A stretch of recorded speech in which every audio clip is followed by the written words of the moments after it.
Senhor a todos, amém?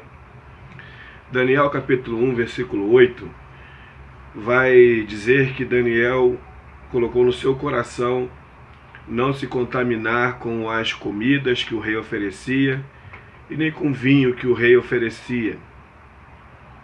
É interessante ressaltar o fundo histórico do que está acontecendo no capítulo 1 de Daniel. Daniel é um jovem fiel, Daniel é um jovem comprometido. Os amigos de Daniel também são comprometidos e fiéis, mas eles estão participando de uma sentença dada por Deus, que o profeta Jeremias profetizou e que foi dita a Ezequias, quando Ezequias ele abre a porta das riquezas para os babilônicos verem as suas riquezas. Então o profeta Isaías ele vai dizer a Ezequias que por que você fez isso? Por causa disso que você fez, os futuros monarcas serão entregues para serem eunucos na mão dos babilônicos. Ezequias parece não ligar muito para isso. Ele vai dizer que bom, pelo menos saberão que no meu reino houve paz.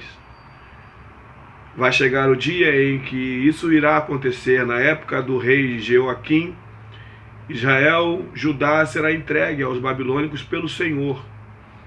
E começará um cativeiro de 70 anos dentro de Babilônia.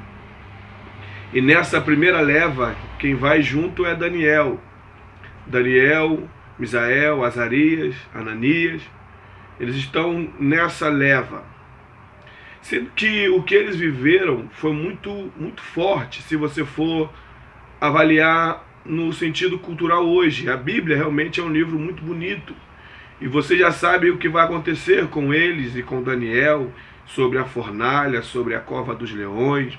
Você sabe sobre tudo e como tudo vai terminar. Mas se nós fôssemos transportar para a nossa realidade, nós vamos ver que a coisa foi muito pior do que o entendimento pode nos levar. Porque o que acontece com Daniel, com Misael, com Azarias e Ananias, eles recebem nomes de deuses, deuses pagãos. Eles recebem nomes de deuses babilônicos. Seria a mesma coisa que chamasse você de nomes de entidades que você não prega a favor. Seria o mesmo que chamar uma irmã de Pombagira, por exemplo, ou chamar um irmão de Tranca-Rua ou Zé Pilintra, independente do nome. Mudar o nome de Daniel, Misael, Azarias e Ananias para um nome de um deus pagão já é muito ofensivo. Mas você perceba que eles não somente mudaram o nome de Daniel e nem dos seus amigos, como também o inseriram a uma outra cultura, que era a cultura assíria. Os babilônicos aderiam à cultura assíria. Então você vai pegar 4 jovens, comprometidos com Deus, que vão estar inseridos em uma outra cultura.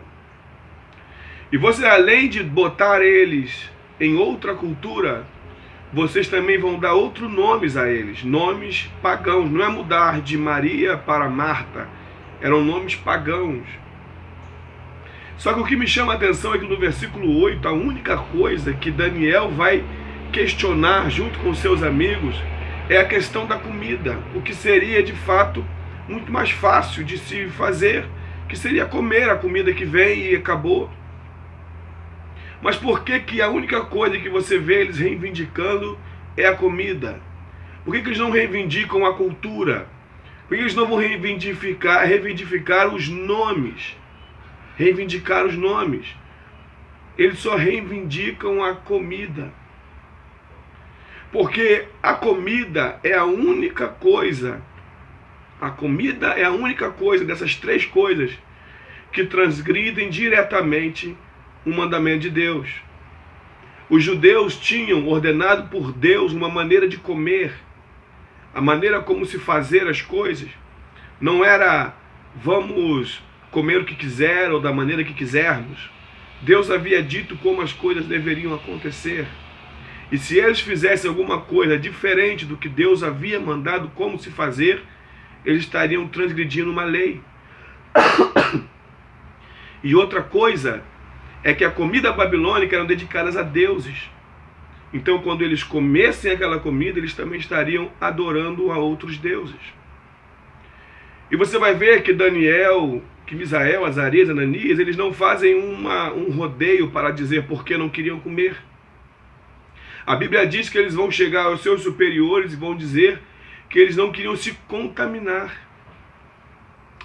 Eu gostaria de já pegar esse parâmetro do que eu disse e trazer para a realidade, para a sua realidade, para a minha realidade. Primeiro, você vive hoje sobre uma cultura. Você hoje é chamado de muitas coisas, ou chamado para muitas coisas. Você vive numa cultura onde não respeita a sua cultura. A sua cultura deve ser a cultura do céu. E você vive sobre essa cultura. Você vive nesse mundo inserido em uma outra cultura. Só que você não tem como fugir dessa cultura, pois você vive no meio dela. Agora, a questão de se contaminar com ela, de comer do que o mundo lhe oferece, isso é muito mais sério. É isso que determina se você é ou não é um cristão. É a maneira como você se envolve com o que o mundo te oferece. A maneira como você se alimenta do que o mundo te oferece. Você não deve se alimentar dos manjares que são dados pelo rei desse mundo, pelo príncipe desse século, pelo príncipe desse mundo. E não invente desculpas. Não diga, eu não vou comer porque hoje eu não vou a essa festa porque hoje eu não estou afim. Eu estou passando mal. Não. Fale a verdade.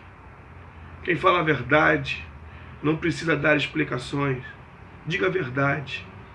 Eu sou servo de Deus. E eu, como servo de Deus, não posso me misturar com essas coisas. Saiba de uma coisa, irmão. Você vive sob uma outra cultura. Você pode ser chamado de muitos outros nomes. Nós somos chamados de crentes falsos. Pastores são chamados de ladrões e muitos fazem por onde ser chamado. O problema é que se generaliza. Todos os pastores são ladrões. Isso, infelizmente, é uma realidade. Mas eu quero lhe pedir uma coisa. Por mais que você conviva numa outra cultura, por mais que você seja chamado de outros nomes, recuse o alimento que o mundo lhe oferece. Recuse partilhar do que o mundo nos oferece. Amém? Deus abençoe a tua vida em nome de Jesus. Se puder, se inscreva no canal. Desde já agradeço. Amém? Nunca se esqueça, Deus é fiel. A paz do Senhor Jesus.